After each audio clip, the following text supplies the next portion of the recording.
नमस्कार, स्वागत है आप सभी का एक बार फिर से। मैं हूं आपके साथ कृतिका। हमारे इस खास कार्यक्रम को लेकर हाजिर हूं मैं न्यूज पंच में। और न्यूज पंच में हम हर रोज आपके लिए लेकर आते हैं वो खबरें जिन पर रहती है हम सभी की नजर। फिर वो खबर चाहे देश से जुड़ी हो या फिर अंतर्राष्ट्रीय जगत की हो या फिर आपके खुद के फायदे की हो, खबर से जुड़े हुए हर एक पहलू को पहुंचाने के साथ साथ ग्राउंड पर मौजूद अपने सहयोगियों से भी जानते हैं खबर से जुड़ा हुआ एक एक अपडेट, जिससे आप किसी भी खबर से अछूते ना रहें। और आज जिन प्रमुख खबरों की करेंगे हम विस्तार से बात, सबसे पहले एक नजर डालेंगे उन प्रमुख खबरों पर टॉप लाइन्स के जरिए। और टॉप लाइन्स के जरिए सबसे पहली और प्रमुख खबर पश्चिम बंगाल से जुड़ी, जहां आपको बता दें कि पश्चिम बंगाल में सीधे तौर पर कई सारे मुद्दे इस समय नजर आ रहे हैं, लेकिन वहीं पर भारतीय जनता पार्टी की तरफ से एक बड़ा आरोप लगाया गया और कहा गया कि पश्चिम बंगाल में बाबर राज है। ममता राज को बाबर राज से तुलना की गई है। आखिर क्यों ये तुलना की गई है और क्यों जो आलू किसान है वो वहां पर परेशान है, बताएंगे इस खबर के बारे में विस्तार से आपको। लेकिन इसके साथ ही जो दूसरी प्रमुख खबर वो है तमिलनाडु से, जहां एमके स्टालिन को आखिर हिंदी से दिक्कत क्यों है, क्योंकि सीधे तौर पर नई एजुकेशन पॉलिसी जो है उसको सवालों के घेरे में एमके स्टालिन करते हुए नजर आए हैं। क्या कुछ कहना है उनका और किस तरीके से इस पूरे मामले को लेकर शिक्षा मंत्री की तरफ से जवाब दिया गया, बताएंगे इस खबर के बारे में भी। लेकिन इसके साथ ही जो तीसरी प्रमुख खबर वो है अंतर्राष्ट्रीय जगत से जुड़ी हुई, जहां इस संघर्ष की अगर हम बात करें तो 37वां दिन है इस संघर्ष का। लेकिन इस समय कहीं ना कहीं ईरान ने यूएन का रुख किया है। क्यों किया है और क्यों ये कहा जा रहा है कि ईरान बैकफुट पर है, बताएंगे इस खबर के बारे में भी विस्तार से आपको। तो चलिए शुरुआत करते हैं सबसे पहली और प्रमुख खबर के साथ। सबसे पहले बात पश्चिम बंगाल की, जहां 2 चरणों में विधानसभा चुनावों के लिए मतदान होना है। और जैसे जैसे तारीख नजदीक आ रही है वैसे वैसे सियासी पारा भी गर्म होता जा रहा है। और यूं तो कई मुद्दे जमीनी स्तर पर काफी अहम हैं, लेकिन आलू किसानों का मुद्दा भी काफी चर्चाओं में है। आलू किसानों ने दरअसल अपनी व्यथा जो है वो डीडी न्यूज के संवाददाता के साथ साझा की है। दरअसल आलू किसानों को लेकर भारतीय जनता पार्टी टीएमसी सरकार पर काफी हमलावर भी होती हुई नजर आई और ममता राज की तुलना बाबर से की है। बंगाल की स्थिति पर रवि किशन ने बयान देते हुए कहा कि लोग बंगाल का विकास चाहते हैं और पीएम मोदी जनता की पहली पसंद है। जानेंगे ताजा अपडेट अपने संवाददाता से, उससे पहले आपको दिखाते हैं ममता नहीं बाबर राज। तो जी हां, बंगाल में जहां एक तरफ आलू किसानों को लेकर आ रहे हैं, वहीं दूसरी तरफ दीदी पर भारतीय जनता पार्टी हमलावर होती हुई नजर आई और कहा कि ममता नहीं बल्कि बाबर राज है। और कहा कि हुमायूं कबीर को ममता की शह है, सीधे तौर पर यह बात कही गई। और इसके साथ ही ये भी कहा गया कि विभाजन की राजनीति टीएमसी करती हुई नजर आती है, क्योंकि सीधे तौर पर अगर हम देखें तो पश्चिम बंगाल में 2 चरणों में मतदान होने हैं और उससे पहले ही राजनीतिक पारा जो है वो काफी गर्म हो चुका है। बंगाल में बाबर की सरकार है, ये बात कही गई है भारतीय जनता पार्टी की तरफ से। लेकिन वहीं दूसरी तरफ अगर हम देखें तो आलू किसानों का मुद्दा इस बार सबसे ज्यादा गर्माता हुआ नजर आ रहा है, क्योंकि डीडी न्यूज की टीम भी आलू किसानों के पास में गई, उनसे बातचीत की और उनकी जो समस्या है, उनकी परेशानी है, उसको साझा किया गया। संकट में है इस वक्त कहीं ना कहीं आलू किसान, और इसको लेकर भारतीय जनता पार्टी भी हमलावर होती हुई नजर आ रही है, क्योंकि भारतीय जनता पार्टी ने ममता सरकार को घेरा है और कहा है कि ममता सरकार ने किसानों की अनदेखी की है। किसानों की अनदेखी ममता सरकार कर रही है, आलू किसानों के साथ सरकार खड़ी हुई नहीं है। आज भूखमरी की कगार पर है आलू किसान, और वहीं की सही कीमत ना मिलने से किसान बेहाल है। किसान इस समय बेहद परेशान है, ये बात भारतीय जनता पार्टी ने कही। साथ ही कहा कि किसान इस समय आत्महत्या करने के लिए मजबूर है, जिसमें अगर खासतौर पर हम देखें तो हुगली, हावड़ा और अलीपुरद्वार ये वो जगह है जहां पर किसानों ने जान दी है, ये वो जगह सामने आई है। और टीएमसी की पॉलिसी आत्महत्या का कारण है, इसको लेकर के भारतीय जनता पार्टी इस समय हमलावर होती हुई नजर आ रही है। अब ऐसे में भारतीय जनता पार्टी की जो प्रदेश अध्यक्ष है उनकी तरफ से क्या कुछ कहा गया, समीक भट्टाचार्य ने किस तरीके से हमलावर होते हुए ममता सरकार पर नजर आए हैं और आलू किसानों का पूरा मामला उठाया, आपको सुनाते हैं। मुख्यमंत्री का कारण आज पश्चिम बंगाल में ये मीम, ये हुमायूं कबीर आने का साहस दिखा रहा है।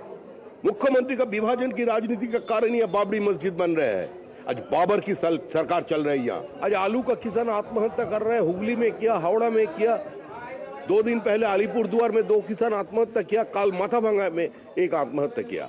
अभी जब आलू का किसान भूखमरी का कारण, आलू का किसान ये तृणमूल कांग्रेस का पॉलिसी का कारण आत्महत्या कर रहे हैं। लेकिन वहीं इसके साथ ही भारतीय जनता पार्टी के नेता रवि किशन ने कहा है कि बंगाल में अस्तित्व बचाने की लड़ाई लड़ी जा रही है। लोग राज्य से बांग्लादेशियों की बेदखली चाहते हैं। आपको सुनाते हैं। इस बार वोटिंग आप लोग देखिएगा, इस बार बंगाली अपने अस्तित्व को और अपने बंगाल को बचाने की लड़ाई लड़ रहा है, बांग्लादेशियों से बचाने के लिए लड़ाई लड़ रहा है, वो अपनी पहचान के लिए। और केंद्र की जितनी बड़ी बड़ी जो लाखों करोड़ों की योजनाएं अब बंगाल में लाके अपने बच्चों के भविष्य के लिए बंगाल का विकास चाहता है। तो रवि किशन को आपने सुना, लेकिन इसके साथ ही अगर आलू किसानों की बात करें तो उनका जो दर्द है उसे डीडी न्यूज ने साझा किया है। एक बार आपको सुनाते हैं कि आलू किसान आखिर क्यों परेशान है और किस तरीके से ममता सरकार के राज में वो परेशान है और क्या कुछ उनके मुद्दे हैं। हर आदमी का 95% नुकसान है। जो 1 लाख रुपया खर्चा किया, 5,000 रुपया शायद आएगा या नहीं आएगा मालूम नहीं है। बहुत दिक्कत है अभी। हमारो जो उत्तरबंग कृषक है ये मर गया 3 इयर्स धरे 3 इयर्स टाइम लिए ये आलू बाहर नहीं जाता है, तो नुकसान है। तो आलू किसानों की जो उनकी व्यथा है वो आपने खुद उनके मुंह से सुनी है। हमारे साथ हमारे सहयोगी सौरभ दत्ता इस वक्त जुड़ गए हैं, सीधा उनका रुख करेंगे ताज़ा अपडेट के लिए। सौरभ, सीधे तौर पर अगर हम देखें तो राजनीति तो काफी हो ही रही है और जैसे जैसे तारीखें नजदीक आ रही हैं वैसे वैसे माहौल और गर्म होता भी जा रहा है। लेकिन इसके साथ ही जैसा अभी हमने अपने दर्शकों को भी दिखाया कि जो आलू किसान है वो इस समय बेहद परेशान है। कृतिका, देखिए जो आलू किसान है वो वाकई में बेहद परेशान है। इसका एक बड़ा कारण है कि उन लोगों ने, उनका कहना है कि गहने गिरवी देखकर जो बैंक है, स्मॉल फाइनेंस, माइक्रो फाइनेंस जो है, उनसे उन्होंने पैसा उठाकर ये खेतीबाड़ी किया था। लेकिन 50,000 60,000 किसी का एक जो किसान है उनका ये ऋण है, तो लेकिन उनका कर्जा है, तो कर्जे में वो डूबे हुए हैं। उनका कहना है कि जो हाल है कि अभी आप खाने के आलू भी नहीं है उनके पास, जो पानी के अंदर चला गया। तो उनका ये कहना है कि इसके लिए वो जो यहाँ के जो राज्य सरकार है वो दावा कर रही है, चुनावी जो माहौल है प्रचार में, मुख्यमंत्री दावा कर रही है सबका बीमा कराया हुआ है, फसल का जो है उसका बीमा कराया हुआ है। लेकिन इन लोगों का कहना है कि अभी तक जो जिले के जो कृषि दफ्तर है वहां से अभी तक उनका लिस्ट तैयार नहीं हुआ। हम लोगों ने कृषि दफ्तर से बात किए थे, उनका कहना है कि लिस्ट करने में सिर्फ धूपगढ़ी या फिर जलपाईगुड़ी इलाके में लिस्ट करने में कम से कम 20 दिन समय लगेगा। तो आप समझ सकते हैं कि 20 दिन समय लगेगा। फिर एमसीसी चल रहा है, कमीशन का परमिशन चाहिए और फिर उसका एक पोर्टल में अपलोड करना होता है। तो इन सारी बातों को लेकर एक समय, टाइम कंज्यूमिंग है। जो किसान है उनका कहना है कि अगर 2 साल पहले जो ममता बनर्जी की सरकार ने दूसरे राज्यों पे आलू की निजात पर रोक लगा दी थी, पहले उड़ीसा, असम और बिहार पे ये आलू जाते थे, लेकिन उसको रोक लगा दी गई थी। अब जाके ममता बनर्जी कह रही है कि चाहे तो आप दूसरे राज्य में भेज सकते हैं, लेकिन किसानों का कहना है कि अब काफी देरी हो चुका है, क्योंकि वहां पे जो असम, बिहार, उड़ीसा है उन्होंने अपना जो पोटैटो सीड होता है उसका उत्पादन शुरू कर दिया है। उन्होंने उत्तर प्रदेश से अभी आलू निजात करना शुरू कर दिया है। तो अभी बंगाल का तो कोई वहां पे सीन है नहीं। तो इसी को चलते आलू किसान कह रहे हैं कि हम लोग अब 2 तरह से मारे गए हैं। एक, अपने राज्य में तो फलन मारे गए ही हैं, वीन राज्य से अगर कुछ एक्सपोर्ट करके, निजात करके कुछ पैसा कमा सकते थे, कुछ नुकसान का भरपाई कर सकते थे, उसका भी कोई अभी चांस नहीं है। और इसके चलते बहुत सारे आलू किसान, अभी तक तो 2 ऐसे घटना सामने आई है जिन्होंने सुसाइड भी किए हैं। और इसी के चलते आलू अब पश्चिम बंगाल की जो जलपाईगुड़ी है, बांकुड़ा, पश्चिम मेदिनीपुर, हुगली, इन सारे डिस्ट्रिक्ट, कोच बिहार, इन सारे डिस्ट्रिक्ट्स में आलू अभी एक इलेक्शन का बड़ा मुद्दा बन चुका है। कुल मिलाकर ये हम कह सकते हैं कि ममता सरकार की जो नीतियां रही किसानों के लिए, वो किसानों के लिए फायदा पहुंचाने की जगह नुकसान पहुंचाती हुई नजर आई है और इसीलिए इस समय आलू किसान जो है वो बेहद परेशान है। फिलहाल बहुत बहुत शुक्रिया सौरभ, तमाम जानकारी और अपडेट्स हमारे साथ साझा करने के लिए, इस महत्वपूर्ण खबर से जुड़ी हुई। तो न्यूज पंच के जरिए आगे अन्य खबरों का भी रुख करेंगे, लेकिन उससे पहले एक छोटे से ब्रेक के लिए रुकते हैं। आप बने रहिए हमारे साथ। महाशय धर्मपाल जी के 130वें जन्मदिन पर MDH मसालों पर पाइए 10% एक्स्ट्रा। अब स्वाद के साथ बचत भी। अब पाइए बचत ही बचत। जब धरती चीर कर निकलता है लोहे का पत्थर और मिलता है मोंगिया के जोश से, फिर तपता है, पिघलता है और बनता है फौलाद। अब होता है सरिया सारी खूबियों के साथ। मोंगिया स्टील, मजबूत देश का मजबूत सरिया। और ब्रेक के बाद एक बार फिर से स्वागत है आप सभी का। न्यूज पंच में आगे बढ़ते हैं और बात करते हैं तमिलनाडु की, जहां 23 अप्रैल को मतदान होना है, जिसके लिए तमाम चुनावी दल जो है वो जोरों शोरों के साथ चुनाव प्रचार कर रहे हैं। कई मुद्दों को लेकर बहस भी छिड़ी हुई है, जिसमें एक मुद्दा है स्कूलों में 3 भाषा फॉर्मूला। जी हां, तमिलनाडु के मुख्यमंत्री MK स्टालिन ने राष्ट्रीय शिक्षा नीति 2020 में 3 भाषा फॉर्मूले पर सवाल खड़ा करते हुए कहा कि हिंदी थोपने की कोशिश की जा रही है और इसे एक तरफा नीति बताया। तो वहीं शिक्षा मंत्री ने इस पर जवाब भी दिया है और उन्होंने जवाब देते हुए कहा कि स्टालिन की थोपने की बात राजनीतिक नाकामियों को छिपाने की एक थकी हुई कोशिश है। अब एक तरफ हिंदी बनाम तमिल बहस छिड़ी है, तो वहीं दूसरी तरफ केंद्रीय मंत्री पीयूष गोयल ने स्टालिन सरकार पर तीखा हमला बोलते हुए सवाल किया कि तमिलनाडु का खजाना आखिर खाली क्यों है। करेंगे चर्चा और जानेंगे लेटेस्ट अपडेट। उससे पहले आपको दिखाते हैं हिंदी से नफरत क्यों। तो जी हां, हिंदी बनाम तमिल बहस जो है वो एक बार फिर से छिड़ चुकी है और न्यू एजुकेशन पॉलिसी के 3 भाषा मॉडल पर यह विवाद बेवजह नजर आ रहा है। स्टालिन की सियासी चाल या फिर हिंदी से नफरत, अब ये आप ही डिसाइड कीजिए, क्योंकि एक तरफ तो चुनाव भी है और ऐसे में माहौल को और ज्यादा गरमाने की कोशिश कहीं ना कहीं की जा रही है हिंदी को मुद्दा बनाते हुए। तमिल के साथ साथ हिंदी पढ़ाने में आखिर दिक्कत क्या है, ये बात शिक्षा मंत्री की तरफ से कही गई। इसके साथ ही उन्होंने कहा है कि थोपने की बात नाकामियों को दिखाने की कोशिश है। धर्मेंद्र प्रधान की तरफ से ये बात कही गई कि जो थोपने की बात MK स्टालिन कर रहे हैं वो थोपने की बात नहीं, बल्कि वो उनकी नाकामियों को छिपाने की एक कोशिश है।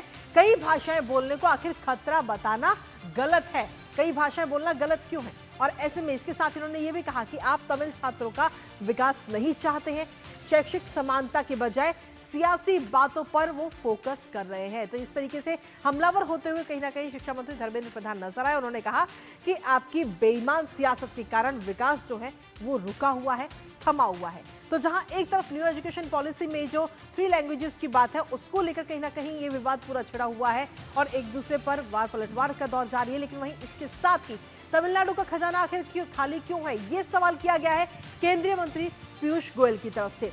दरअसल सीधे तौर पर केंद्रीय मंत्री पीयूष गोयल ने स्टालिन सरकार पर तीखा निशाना साधा और कहा कि वित्तीय स्थिति को लेकर के आखिर नया व्हाइट पेपर है वो उनकी तरफ से जारी किया गया और इस व्हाइट पेपर के जरिए पीयूष गोयल ने MK स्टालिन सरकार से कई सवाल पूछे हैं।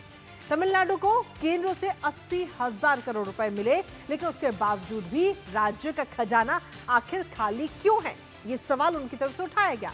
साथ ही उन्होंने ये भी सवाल किया कि सीधे तौर पर अगर हम देखें तो लगातार राज्य का जो राजस्व घाटा है वो भी बढ़ता हुआ नजर आ रहा है और केंद्र सरकार की तरफ से इतनी मदद की गई, उसके बावजूद भी खजाना आखिर तमिलनाडु का खाली क्यों है। लेकिन इन तमाम जो आरोप लगाए गए, जो वित्तीय जो समस्याएं हैं उनको गंभीर चिंता के तौर पर उन्होंने दिखाया। इसके साथ ही DMK ने इन तमाम आरोपों को खारिज कर दिया है। सभी आरोपों को खारिज करते हुए DMK नजर और राज्य के जो वित्तीय स्वास्थ्य है उस पर गंभीर चिंता तो जाहिर की ही गई पीयूष गोयल की तरफ से, लेकिन DMK इस पर सफाई देता हुआ नजर आया। हमारे साथ हमारे सहयोगी निशांत राय जुड़ गए हैं, सीधा उनका रुख करेंगे ताजा अपडेट के लिए।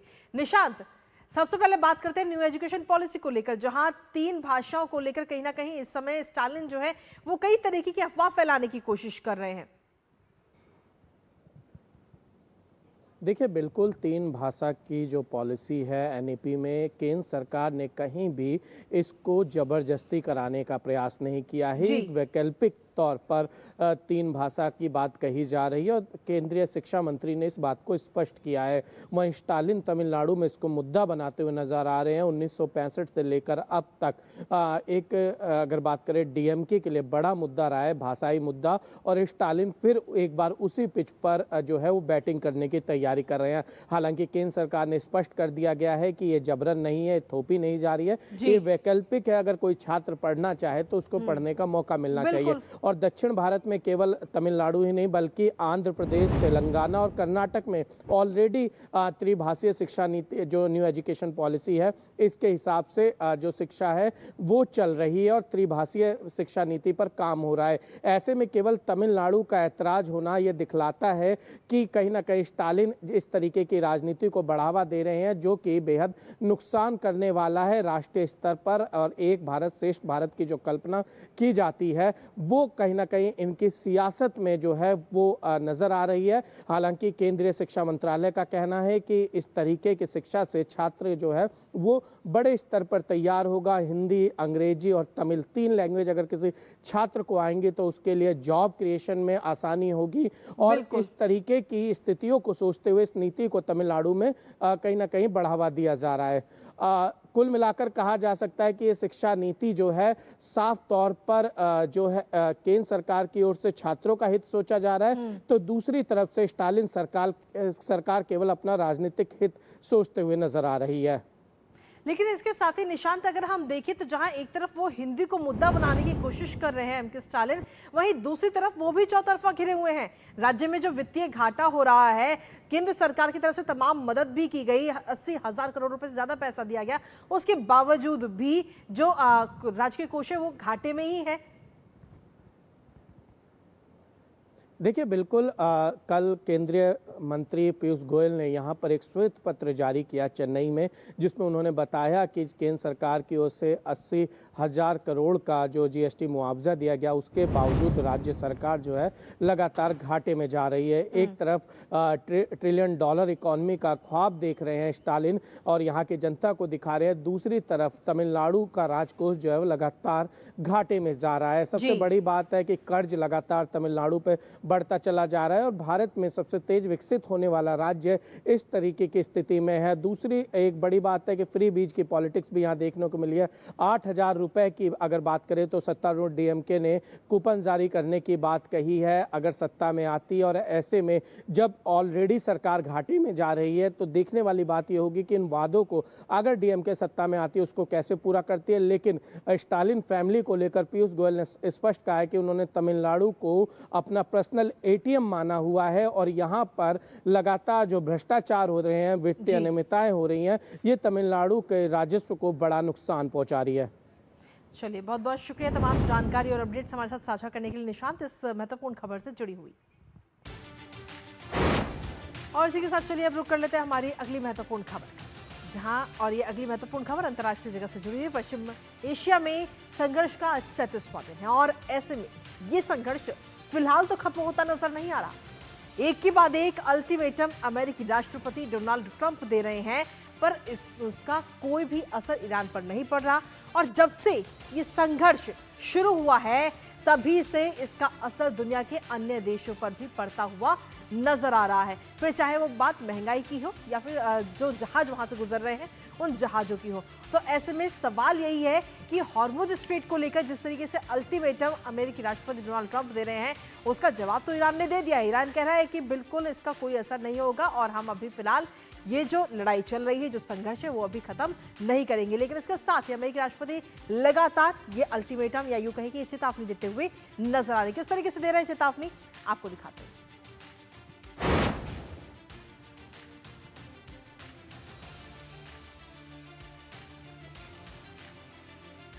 तो सीधे तौर पर ये चेतावनी दी गई है अमेरिकी राष्ट्रपति डोनाल्ड ट्रंप की तरफ से। उन्होंने कहा है कि अगर हॉर्मुज को नहीं खोला तो कहर टूटेगा। 48 घंटे के अंदर हॉर्मुज खोलने की चेतावनी दी गई है और कहा है कि अगर ईरान मान गया तो ठीक है, वरना कहर टूटेगा ईरान के ऊपर। ये बयान उनकी तरफ से दिया गया।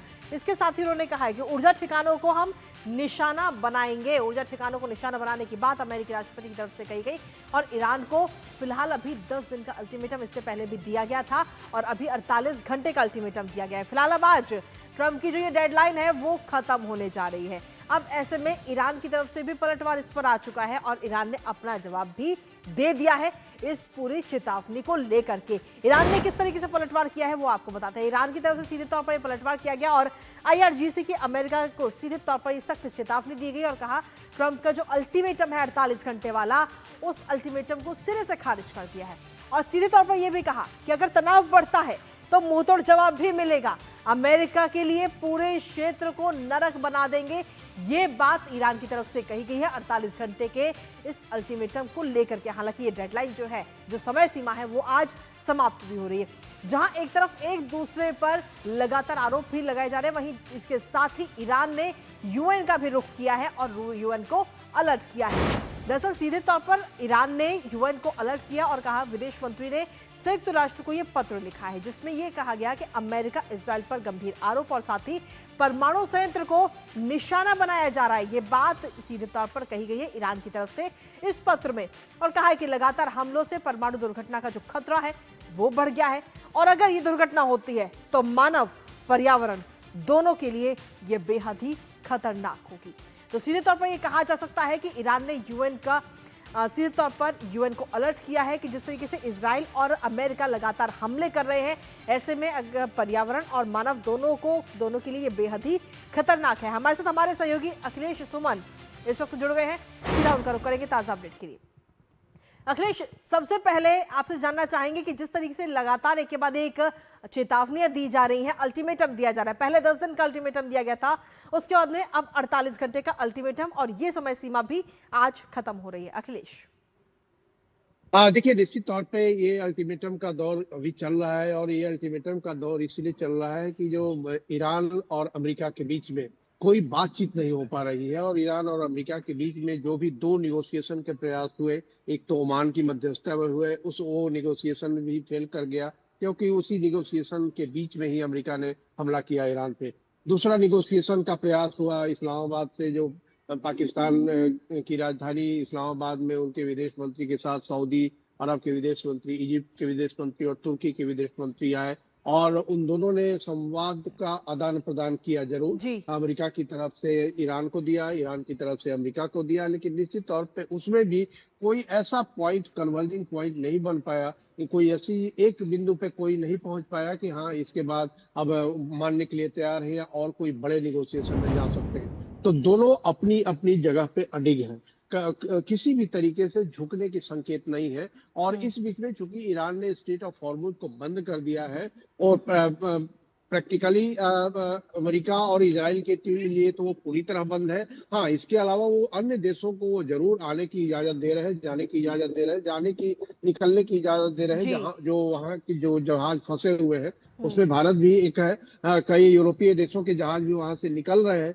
लेकिन ईरान एक एक को इजाजत दे रहा है, जो पहले स्थिति नहीं थी। पहले किसी को वहां से आने जाने के लिए इजाजत लेनी नहीं पड़ती थी और पूरी दुनिया का दबाव डोनाल्ड ट्रंप पे था कि आपकी युद्ध की वजह से ये पूरी दुनिया को ये समस्या झेलनी पड़ रही है और इसलिए डोनाल्ड ट्रंप ने कहा कि आप स्टेट ऑफ हॉर्मुज को खाली करिए, जिसपे कि ईरान ने मना किया हुआ है। अब देखना है कि अल्टीमेटम जब खत्म हो रहा है उसके बाद किस तरीके से वो अमेरिका करेगा, क्योंकि अमेरिका ने देखिए पिछले दिनों प्रयास किया था, 2 उनके जहाज गिर भी गए उस प्रयास में, 15E और F-15E और F-15, उसमें कि आज कल रात में उनके एक पायलट जो वहां फंसे हुए थे, एक पायलट को हालांकि उन्होंने निकाल लिया है, लेकिन ईरान ने फिर से बताया है कि वहां एक और जहाज को, अमेरिकी जहाज को नष्ट कर दिया गया है। तो निश्चित तौर पे ये जो पूरा जो अल्टीमेटम है, अब अल्टीमेटम किस हद तक जाएगा, अमेरिका क्या करेगा, क्योंकि अमेरिका अभी तक जो बता रहा था कि वो किसी जो ऐसे ऊर्जा के संयंत्र को, ऊर्जा के जो